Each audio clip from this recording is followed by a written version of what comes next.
बिस्मिल्लाहिर्रहमानिर्रहीम। नाज़रीन अस्सलाम वालेकुम। नाज़रीन, एक तो आज बात करेंगे अलीमा ख़ान साहिबा का अज़म, दूसरा जो इमरान ख़ान की शेव में मुखालफिन क्यों खौफज़दा हैं शेव बढ़ने से, तीसरा मैं आपको बताता हूँ कि जो फैसल चौधरी को निकाला गया वो क्या साजिश थी, साजिश पकड़ी गई जो अब नज़र आ रहा है सामने, जो ख़बरें आ रही हैं उसके मुताबिक। सबसे पहले बात करते हैं अलीमा ख़ान साहिबा की। उनको रिहा तो कर दिया गया है, लेकिन उन्होंने बाहर आते साथ ही पुरअमन एहतजाज के लिए इमरान खान जब कहेगा एहतजाज करेंगे। अलीमा ख़ान की जेल के बाहर मीडिया से ये गुफ्तगू हुई है, इतनी पुरज़्म है। देखें, इमरान खान का पूरा ख़ानदान पुरज़्म है।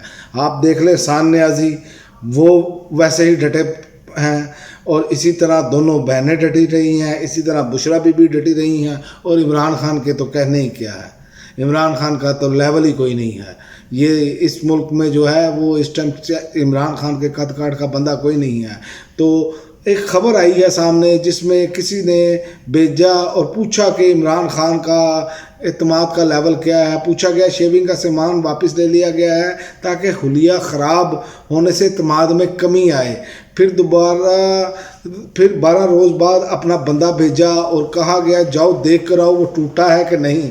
बंदा वापस आया और कहा आवाज़ से तो नहीं लग रहा वो टूटा है। कहा आवाज़ को छोड़ो, ये बताओ शक्ल से मायूसी नज़र आ रही है कि मायूसी के असरात नज़र आ रहे हैं कि नहीं नज़र आ रहे। जवाब दिया नहीं, अभी दाढ़ी बड़ी हुई है जिससे चेहरे पर मर्दाना वजाहत मज़ीद बढ़ गई है। फिर तिलमिलाते हुए पूछा, वो लंगर का खाना खाया क्या, इस पर भी कोई शिकायत उसने की। नरमी से जवाब दिया नहीं, कल इसे पतली दाल और 2 दिन पुरानी सूखी रोटी दी थी और इसे दाल में डुबोकर खा गया। खाली बर्तन दरवाजे पर रख छोड़े थे। और गुस्से से तकरीबन चलाते हुए पूछने वाले ने पूछा, तुम्हें देखकर इसने कोई शिकायत की, कोई फरमाइश की? उसने कहा, नज़रें चुराकर जवाब दिया जिससे पूछा जा रहा है। नहीं, बल्कि कह रहा था मेरी खैर है, लेकिन दूसरे कैदियों को ऐसा खाना मत दिया करो। अंसा कर पूछा कि तुम्हारे ख्याल में वो कब तक टूट सकता है? सर झुकाकर आहिस्ता से जवाब दिया, नहीं सर, वो हमसे नहीं लगता, वो नहीं टूटेगा, वो शायद मर्द का बच्चा है। तो बात यही है कि एक मर्द का बच्चा है। सियासतदानों में एक ऐसा मर्द का बच्चा आया जो डट गया, जो अपने नज़रिए पर डट गया, जिसका ला इलाहा इल्लल्लाह पर ईमान पुख्ता है, ये उसने साबित करके दिखाया। तो ये सारी चीज़ें हमारे सामने हैं। इमरान खान की दाढ़ी बढ़ने से ये समझते थे शायद कोई मायूसी नज़र आएगी या कोई एतमाद में कमी आएगी। सारा कुछ करके देख लिया लेकिन कुछ नहीं हुआ। यही होता है जिसका अल्लाह पर यकीन होता है। और मैं आपको बताऊं, फैसल चौधरी को जो निकाला गया लीगल टीम से, उसकी वजूहात सामने आ गई, बल्कि इसे कह सकते हैं आप साजिश पकड़ी गई। फवाद चौधरी ने अपने भाई फैसल चौधरी को इमरान खान की कानूनी टीम में शामिल करवाया था। उसके बाद फैसल चौधरी को पीटीआई में वापस लाने की कोशिशें की जा रही थी, जबकि कल फैसल चौधरी ने इमरान खान से डयाला जेल में मुलाकात के दौरान इमरान खान को पीटीआई लीडरशिप के मुतल्लिक मुतद्दद शिकायत लगाई। उसके बाद इमरान खान ने बैरिस्टर सलमान अकरम राजा से 1 घंटा 1-to-1 मुलाकात की थी और इमरान खान ने सलमान अकरम राजा से तमाम हक़ाइक़ जाने और मालूमात लीं, जिसके बाद इमरान खान ने कल सलमान अकरम राजा को हिदायत जारी की कि फैसल चौधरी को कानूनी टीम से निकाल दिया जाए। और कल रात ही फैसल चौधरी को तहरीक इंसाफ के तमाम व्हाट्सएप ग्रुप से निकाल दिया गया था। ताहम इस खबर को दबा कर रखा गया था, लेकिन मीडिया ने आज बढ़ा चढ़ाकर ये खबर चलाई और इसकी वजूहात पर फिर कभी बताएंगे।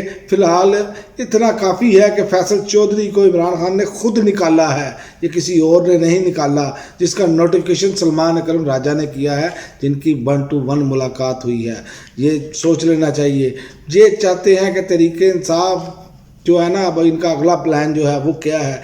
ये बार बार ये बात कर रहे हैं कि ताकि जो नए चीफ जस्टिस साहब आए हैं वो तहरीक इंसाफ जो है ना उनके ख़िलाफ़ कोई बात करे और उन्हें मुतनाज़ा शख्सियत करार दे, बनाकर खड़ा कर दिया जाए ताकि जो है ना वो जैसे काजी फायज ईसा साहब एक रेफरेंस के हवाले से उन्होंने अपना पूरा बुग़्ज़ निकाला तहरीक इंसाफ से, पार्टी का निशान छीना, पार्टी के लोगों को अंदर करवाया और मुखालफिन को उनकी दहलीज पर इंसाफ दिया, जैसे इस्लामाबाद हाई कोर्ट में जाके इस्लामाबाद एयरपोर्ट पर जाकर अंगूठे लगाए गए, ये सारा कुछ किया गया। तो अब ये यही चीज़ चाहते हैं कि तहरीक इंसाफ एग्रेसिवली कोई ऐसा बयान दे जिससे वो एक टकराव की पॉलिसी शुरू हो। याद रखें कि जजेस के फैसले बोलते हैं। जब याहिया अफरीदी साहब चीफ जस्टिस बने हलफ उठाएंगे, जो उनके वही इक़दामात जब वो इक़दामात उठाएंगे, जैसे अगर उन्होंने भी वही रवैया रखा जो काजी फायज ईसा साहब ने रखा तहरीक इंसाफ के साथ, फिर तो साबित हो जाएगा। अगर वो रूल ऑफ लॉ और सबको बराबरी की बुनियाद पर कानून और आइन के मुताबिक देखेंगे चीज़ें, तो फिर ये मामला नहीं होगा। लेकिन मुखालफिन की ये साजिश है, इसीलिए उन्होंने ये कोशिश की हुई है। लेकिन इस पर इंतज़ार नहीं, हैदर पंचोता का कहना है कि हमारा किसी शख्सियत से मसला नहीं, बल्कि हम इस आइनी तरमीम और आइनी बेंच की तश्कील के ख़िलाफ़ हैं। और कुछ लोग ये कह रहे हैं कि जनाब अमेरिका में भी तो पार्लियामेंटेरियन रखते हैं, बरतानिया में भी तो ऐसा होता है। तो भाईजान ये बताएं कि आपका कोई सियासतदान इखलाकी तौर पर उस लेवल पर है? आप तो जिस बंदे को लगाते हैं उसको अपना ज़ाती ग़ुलाम बना कर रखना चाहते हैं। क्या ये मिसालें मौजूद नहीं? क्या काजी फायज ईसा साहब ने मियाँ साहब को डिलीवर करके नहीं दिया? क्या जिन जिन लोगों को उन्होंने चीफ इलेक्शन कमिश्नर को लगवाया गया, क्या उन्होंने डिलीवर करके नहीं दिया? क्या जितनी जो मेन पोस्टें हैं जहाँ पर ब्यूरोक्रेसी लगाई जाती है, क्या वो ज़ाती ग़ुलाम बनकर शरीफ ख़ानदान के सारा कुछ नहीं करते? इसी तरह ही ज़रदारी ख़ानदान की मिसाल है।